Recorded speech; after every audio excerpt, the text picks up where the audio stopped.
Սանահինի լոկոմոտիվային դեպոն շրջադարձային դարձնելու և Գյումրիի լոկոմոտիվային դեպոին միացնելու դեպքում Սանահին կայարան թաղամասը կհայտնվի կաթվածահար վիճակում, կարծում են թաղամասի բնակիչները։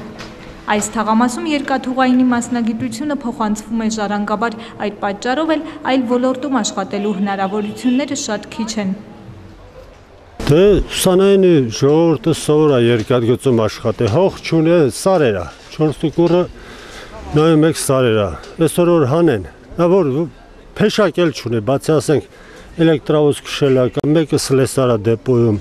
Եթե աշխատանք չլինի, ինչ, գործարան չկա, բան չկա, ինչ պիտի անի, կամ գողություն, վերջին մոմենտ, ուրիշ ինչ կար անի ժողովուրդը։ Երկաթուղայինները իրենց մտահոգությունները ներկայացրեցին քաղաքային մարզային իշխանություններին և պատգամավոր Կարեն Սարիբեկյանին, հանդիպմանը մասնակցում էին նաև հարավկովկասյան երկաթուղու պատասխանատու աշխատակիցներ։ Երկու օր առաջ ստեղ եք դուք, մեր հետ հանդիպման եք եկել, ես խնդրում եմ ներկայացնեք մեզ համար ինչ նորություն եք բերել։ Ես գործի կապակցության խնդրում եմ լիարժեք ներկայացնեք, որ բոլոր ժողովուրդ իմանան, որ կամ դրական է, կամ բացական։ Ուրեմն այն ուղին, որ մենք որոշել ենք իրականացնենք, այսինքն ձևավորել Սանահինի հանգույցը, դա փոփոխանուն։ 3 օրը ուղղակի շատ քիչ ժամանակ էր, բայց անընդհատ իհարկե մտածել ենք, քննարկել ենք մեր աշխատողների հետ, ինչ եմ առաջարկում անել։ Շատ կարճ ժամանակում մենք ձեզ ներկայացնելու ենք հստակ ծրագիր։ Ամիս առ ամիս, շաբաթ առ շաբաթ, ինչ եք անելու Սանահինի հանգույցում, ինչքան մեքենավար ավանալու, ինչքան քանի մարդ պետք է տեղափոխվի այն կառույցը, որը մենք ուզում ենք անել։ Մենք ձեր առաջարկությանը բոլորովին դեմ ենք, մենք չենք այդ ձեր առաջարկությանը մենք չենք աջակցելու։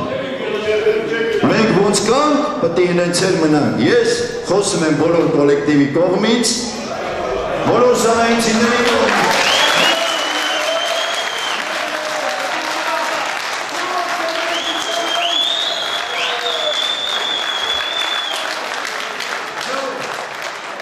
Մինչ դեպոյի կարգավիճակը փոխելու մասին հրամանը դեպոյի աշխատակիցների հավելավճարների կրճատումներ են եղել, բայց ինչպես իրենք են ասում, դժգոհությունները որևէ արդյունք չեն տվել։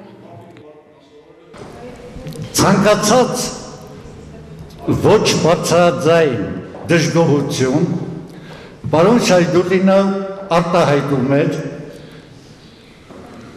սա է, կամ կստանաք, կամ դրանից էլ կզրկվեք և կգնաք կրճատման։ Ես ինքս էլ եկել եմ, որպեսզի կարողանամ լսեմ ձեզ, հասկանամ իրավիճակը ու որտեղ պետք է հարցը բարձրացնեմ։ Ես խոստանում եմ ձեզ, մինչև հանրապետության նախագահին ես զեկուցելու եմ։ Սանահինի լոկոմոտիվային դեպոյի աշխատակիցները 88-ի երկրաշարժի և Ղարաբաղյան պատերազմի տարիներին իրենց կյանքը վտանգելով բեռնաշրջանառություն են ապահովել։ Այսօր չի կարելի մոռանալ այդ մասին, իր խոսքում նշեց Սանահինի լոկոմոտիվային դեպոյի փոխտնօրենը։ Եվ չնայած ունեցել ենք մարդիկ դեպքեր, երբ մարդիկ մեքենավարները վիրավորվել են, հաշմանդամ են դարձել, պայթեցված լոկոմոտիվներ են ունեցել, բայց միայն Սանահինի լոկոմոտիվային բրիգադաների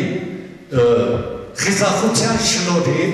հնարավոր է եղել հանրապետությունը ապահովել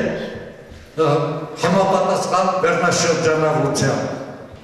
Սանահինի լոկոմոտիվային դեպոյում ձևավորվել է 5 հոգուց բաղկացած գործադուլային կոմիտե, որտեղ այժմ մշակում են իրենց հետագա քայլերը, նշելով, որ շարունակելու են պայքարը դեպոյի համար։ Գոհար Ոսկանյան, Արմեն Հովսեփյան, լուրեր։